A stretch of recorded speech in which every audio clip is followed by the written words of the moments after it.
Welcome to English Lane, your trusted companion for improving spoken English through powerful stories.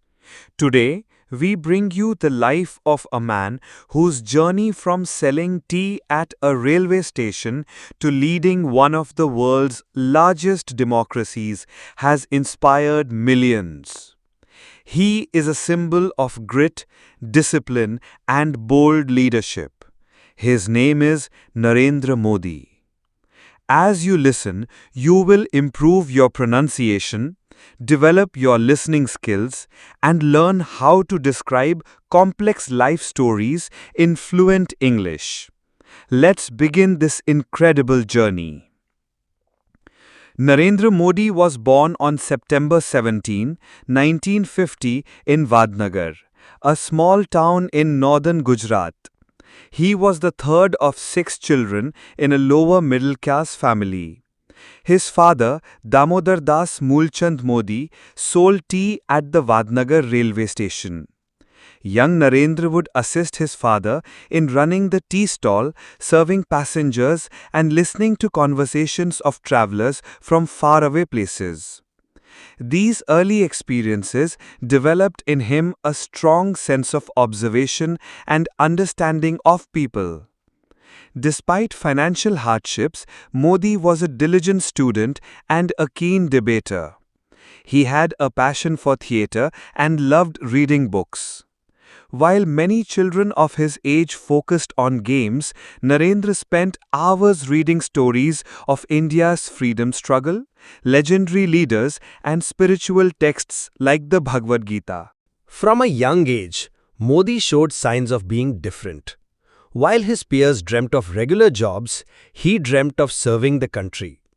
At the age of 8, he joined the RSS, Rashtriya Swayamsevak Sangh, an Hindu nationalist volunteer organization that played a key role in shaping his ideology. The RSS emphasized discipline, nation-first thinking, and physical fitness. Young Modi attended RSS Shakhas, training camps, and began living a disciplined life. In his late teens, Modi decided to travel across India. He went on a spiritual journey, visiting places like the Himalayas, Ramakrishna Ashram in Belur, and various temples in southern India.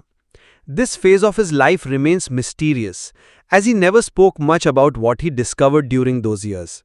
But it's widely believed that this journey helped him develop mental strength, spiritual clarity, and a long-term vision for life. When he returned home, he made a life-changing decision. He would not live a traditional family life. Though married to Jashodaben as a teenager, he chose a path of celibacy and public service.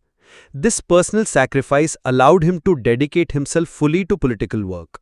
After returning, Modi became a pracharak, or full-time campaigner for the RSS.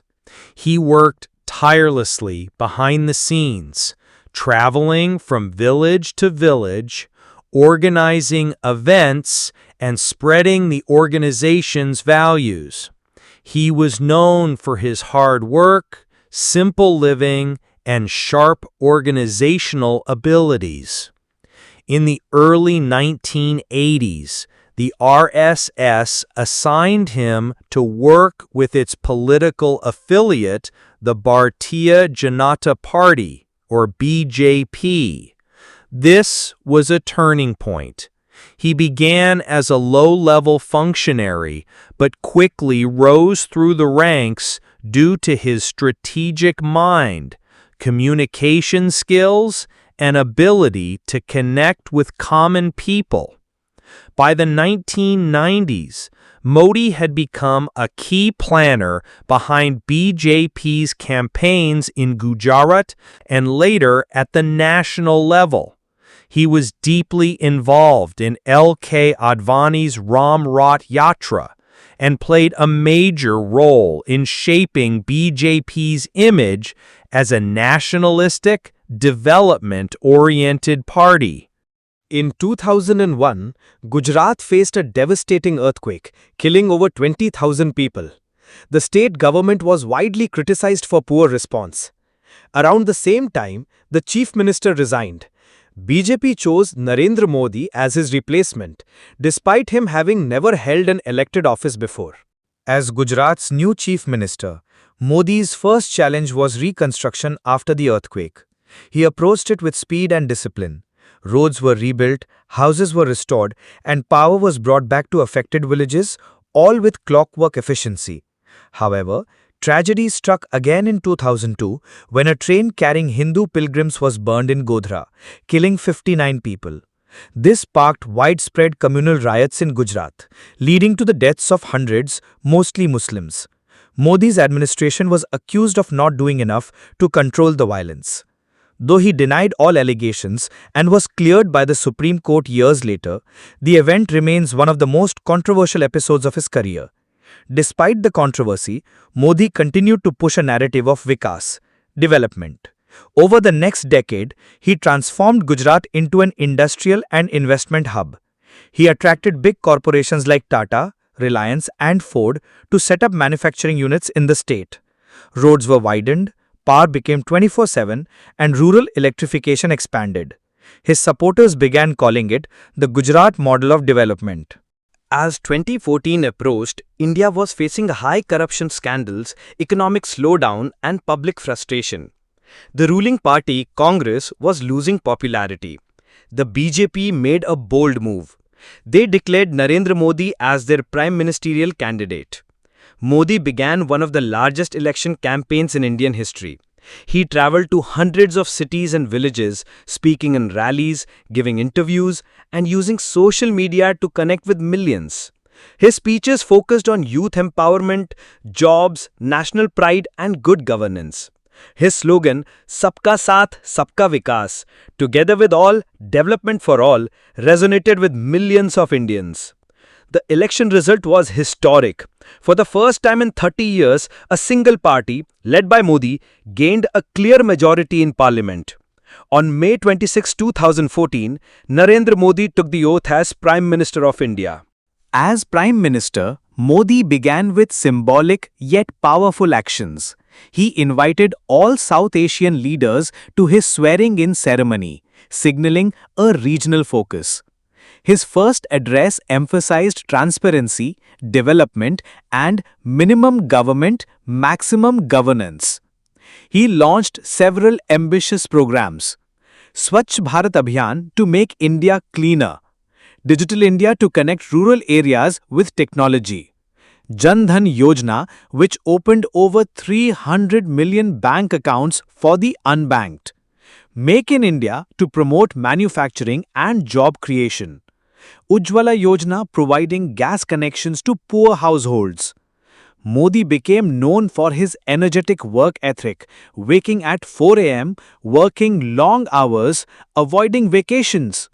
He gave attention to both economic reforms and global diplomacy, visiting countries like the USA, Japan, and Australia to strengthen India's global image. But one of the boldest moments came on November 8, 2016, when he appeared on national television and announced the demonetization of Rs 500 and 1000 notes, nearly 86% of India's cash. This sudden move aimed to target black money, fake currency, and corruption. Though the long-term effects remained debated, it showed Modi's willingness to take risks. After the demonetization move, Narendra Modi's government introduced another game-changing reform, the Goods and Services Tax, or GST. Launched in 2017, GST unified the nation's complex tax structure into a single tax system. It was one of the biggest tax reforms in Indian history. Though the rollout had initial hiccups, it eventually streamlined business operations and increased transparency. In foreign policy, Modi continued his energetic diplomacy. He addressed Indian communities abroad in packed stadiums, from Madison Square Garden in New York to Wembley Stadium in London. These events were not only symbolic but also strategic, reinforcing India's image as a confident, rising power. he developed strong personal relationships with global leaders such as Barack Obama, Shinzo Abe, Angela Merkel, and Vladimir Putin. He visited more than 50 countries in 5 years discussing trade, defense, and climate change. Under his leadership, India played a bigger role in global forums like the United Nations, BRICS, and the G20. In 2019, Modi returned to the people seeking re-election. This time, the campaign tone was different. It was sharper, more nationalistic. A major event reshaped the election landscape: the Pulwama terrorist attack, which killed over 40 Indian soldiers.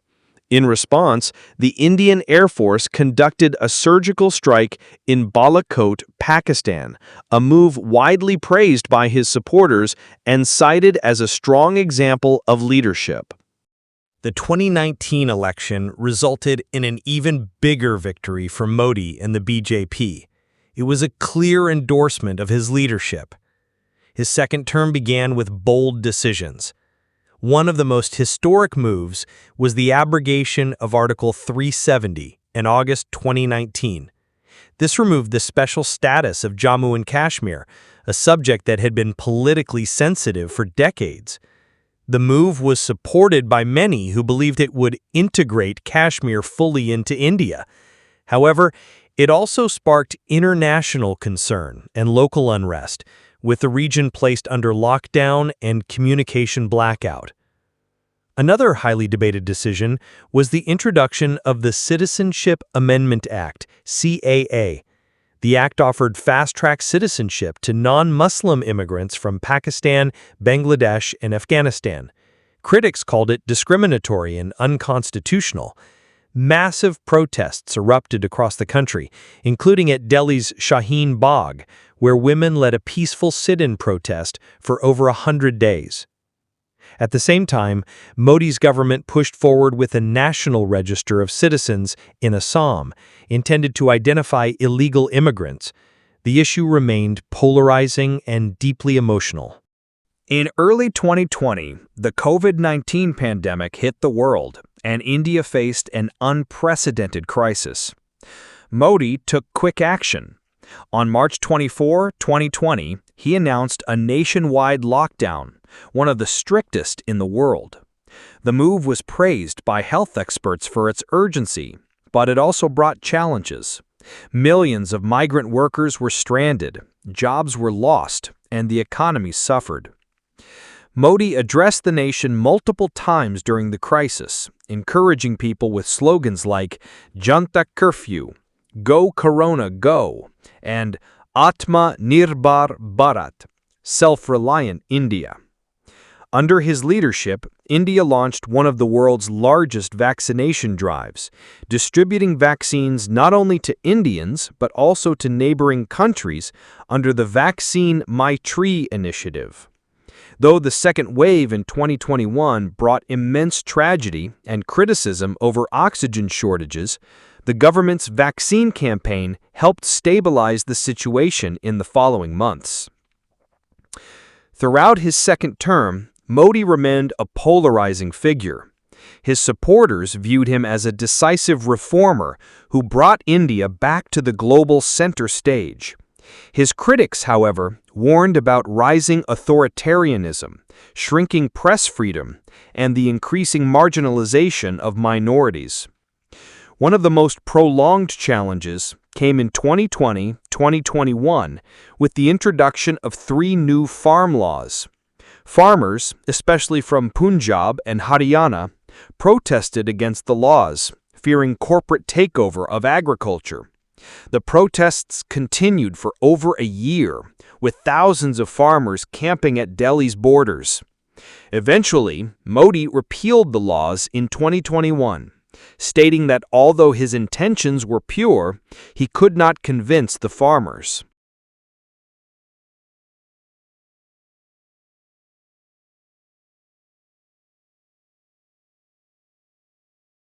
As Gujarat's new chief minister, Modi's first challenge was reconstruction after the earthquake. He approached it with speed and discipline, Roads were rebuilt, houses were restored, and power was brought back to affected villages, all with clockwork efficiency. However, tragedy struck again in 2002 when a train carrying Hindu pilgrims was burned in Godhra, killing 59 people. This sparked widespread communal riots in Gujarat, leading to the deaths of hundreds, mostly Muslims. Modi's administration was accused of not doing enough to control the violence. Though he denied all allegations and was cleared by the Supreme Court years later, the event remains one of the most controversial episodes of his career. Despite the controversy, Modi continued to push a narrative of Vikas, development. Over the next decade, he transformed Gujarat into an industrial and investment hub. He attracted big corporations like Tata, Reliance, and Ford to set up manufacturing units in the state. Roads were widened, power became 24/7, and rural electrification expanded. His supporters began calling it the Gujarat model of development. Despite challenges, Modi's image as a strong leader remained intact. His direct communication style, use of digital platforms, and frequent speeches kept him constantly in touch with the people. His monthly radio show, Mann Ki Baat, became a platform where he spoke about common people's stories, civic duties, and national pride. Modi also emphasized infrastructure development. He inaugurated bullet train projects, smart cities, and massive roadways under the Bharat Mala and Sagar Mala programs. He promoted clean energy, solar power expansion, and India's commitment to the Paris Agreement on climate change. Culturally, he presented himself as a proud Indian rooted in tradition. He celebrated festivals publicly, practiced yoga, and spoke often of India's ancient wisdom. Internationally, 21st June was declared as International Yoga Day by the United Nations, an initiative led by Modi himself. Under his leadership, space science also saw remarkable progress. The Chandrayaan-2 mission, though it did not achieve a soft landing, brought global recognition. In later years, India continued to develop its space program, including successful missions like Chandrayaan-3 and Gaganyaan preparations. Modi's political style is often described as centralized, focused, and media-savvy. He avoids traditional press conferences and prefers direct communication through social media or televised speeches. His rise reflects a shift in Indian politics toward personality-driven leadership. He is often praised for being corruption-free, hardworking, and visionary. His supporters admire his personal discipline, simplicity. He often wears traditional Indian clothing and spiritual inclination. At the same time, his critics raise concerns about press freedom, civil liberties, religious intolerance, and the weakening of independent institutions. Several journalists, academics, and activists have raised alarms about shrinking democratic space. Nonetheless, Modi remains arguably the most popular political figure in India today. His life story, from poverty to power, resonates with people who see him as one of their own. Narendra Modi's life is not just a political journey, it is a symbol of what ambition, hard work, and vision can achieve. His impact on India's governance, economy, culture, and global standing will be debated for years. But no matter where one stands politically, there is no denying that he has transformed India's political landscape in the 21st century. This journey, from selling tea to running the largest democracy, is proof that determination can overcome destiny. It teaches us that with the right mindset, ordinary people can achieve extraordinary things. We hope you enjoyed this extended biography and used it to improve your English listening, comprehension, and pronunciation. At English Lane, we bring you real stories to build real language skills. If you found this story valuable, like the video. Leave a comment about what inspired you. Be sure to subscribe to English Lane for more powerful stories that help you speak English with confidence. Thank you for listening. Keep practicing, keep growing.